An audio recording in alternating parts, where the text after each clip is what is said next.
Standing outside in 95-degree heat is already miserable. But did you know your roof, right now, could be sitting at over 150 degrees Fahrenheit? That's hotter than the sidewalk at high noon. And all that brutal heat isn't just sitting up there. It's slowly radiating straight down into your bedroom all day long. There's a trick older than air conditioning itself, using nothing but a layer of fabric and a little water that can drop that number by 20 degrees. Zero electricity required. If your roof turns into an oven every summer, comment hot right now, and I'll show you how to turn it into a natural AC unit. Here's why this actually matters to your wallet, not just your comfort. According to the U.S. Energy Information Administration's most recent residential energy consumption survey, air conditioning accounts for about 19% of the average American household's total electricity use. That's nearly a fifth of your entire power bill, spent purely on fighting heat that's already inside your walls. And it's not cheap heat to fight. The National Energy Assistance Directors Association estimates the average U.S. household spends somewhere between $450 and $600 every single summer just to keep the AC running. Multiply that across the roughly 90% of American homes that use some form of air conditioning, and you're looking at a national bill that runs into the tens of billions of dollars every single year just to stay cool. So where is most of that heat actually coming from? Not the walls, not the windows, the roof. It's the single largest surface exposed directly to the sun for hours at a time, and in most homes, it's also the least protected part of the entire structure. That's exactly the gap this old trick was designed to close, decades before anyone had a name for climate control. This idea isn't new. In fact, it's almost a century old.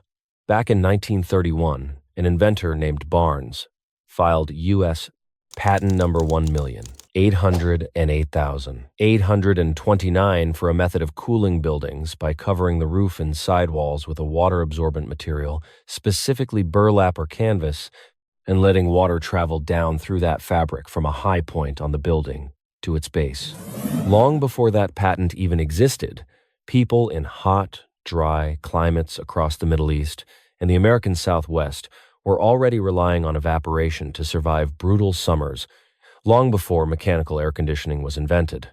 Wetted cloths hung in doorways, porous clay water jars, and shaded courtyards built around fountains all worked on the exact same underlying principle: water pulling heat out of the surrounding air as it evaporates. Modern air conditioning came along in the mid-20th century and made all of that feel obsolete almost overnight.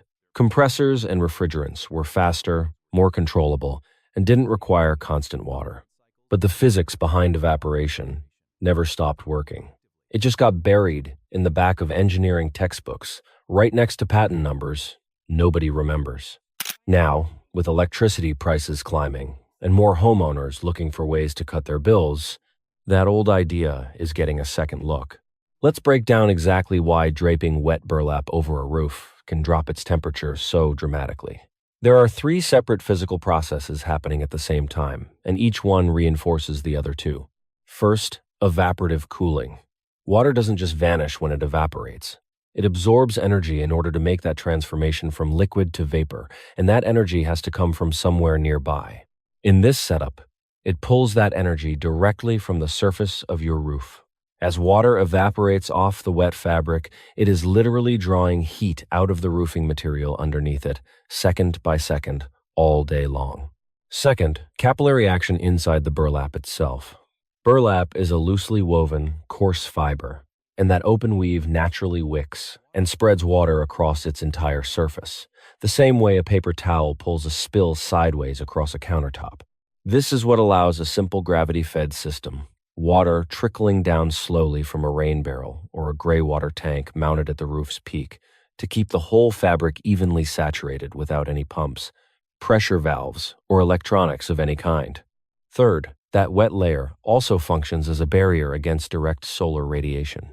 Instead of sunlight hitting bare, dry shingles and converting almost entirely into stored heat, a significant portion of that solar energy gets intercepted by the water layer and converted into evaporation instead of into your attic space. Put those 3 mechanisms together, and you get a roof surface that is constantly shedding heat rather than absorbing and storing it, all without a single moving part. a single sensor, or a single kilowatt of electricity. This isn't just an appealing theory. Researchers have actually built and tested it. A study published in the journal Energies, part of the MDPI research platform, in 2022, examined a wet fabric device used for indirect evaporative cooling on a concrete roof. Under favorable experimental conditions, the researchers recorded a dry bulb temperature reduction of 15 degrees Celsius, which works out to roughly 27 degrees Fahrenheit, compared to an uncovered reference roof. That number lines up almost exactly with the kind of dramatic results you see clipped and shared online, and it's a big part of why this idea has resurfaced in viral posts. But here's the part that most of those posts conveniently leave out. A separate mathematical model, testing that same wet fabric concept but under hot, sub-humid climate conditions instead of dry ones, found a maximum reduction of only about 2 degrees Celsius, which is roughly 3.6 degrees Fahrenheit. Same fabric, same basic setup, same underlying physics. Wildly different results, just because the surrounding climate was different. That gap between a 27-degree win and a less than 4-degree improvement isn't some contradiction in the research. It's actually the single most important thing you need to understand before you spend a weekend building one of these on your own roof, and it leads directly into the part almost nobody talks about. Evaporative cooling has a hard physical ceiling, and it's called the wet bulb temperature. In simple terms, this method can never cool the surrounding air below the wet bulb temperature of your local climate, and that number depends almost entirely on humidity, not just air temperature. In a dry climate, the wet bulb temperature sits way below the actual air temperature, so evaporation has enormous room to pull heat away. In a humid climate, the wet bulb temperature sits much closer to the actual air temperature, which means there's very little thermal headroom left for evaporation to work with, no matter how much water you use. This single fact explains a statistic that might otherwise seem strange. According to that same EIA household survey, evaporative coolers are used in only about 2% of homes nationwide, and they are concentrated almost entirely in dry, arid states across the Southwest, places like Arizona and New Mexico. If you live somewhere hot and humid, think Florida, the Gulf Coast, or most of the Southeast, this method is going to underperform significantly compared to that 27-degree headline number, no matter how carefully you build it. Then there's the mold problem, and this one is non-negotiable. The EPA's official mold guidance states clearly that if wet or damp materials aren't dried within 24 to 48 hours, mold growth becomes likely. A sweating roof, by its very design, keeps fabric continuously wet for weeks or months at a stretch during the cooling season. That means you're deliberately creating an environment that checks nearly every box mold needs to thrive, unless you're using mold-resistant fabric and replacing or cleaning it on a strict, regular schedule. There's also a mosquito problem hiding in this setup. Any open water source feeding the system, whether that's a rain barrel or a gray water tank sitting at the roofline, can become a breeding ground surprisingly fast. According to CDC and EPA data on mosquito life cycles, standing water can become a viable breeding site in as little as 4 to 14 days, depending on temperature and species. Leave that tank unsealed and unscreened, and you're not just cooling your roof. You might be running a small mosquito nursery right above your bedroom. And finally, there's the structural risk that's easy to overlook. Continuous moisture sitting on a roof surface, if it isn't properly waterproofed underneath, can accelerate wood rot, shingle degradation, and long-term water intrusion into the attic space. This method assumes you're starting with a roof that's already in good condition and properly sealed.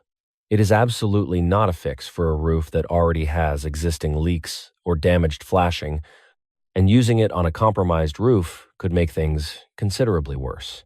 So, realistically, who should try this?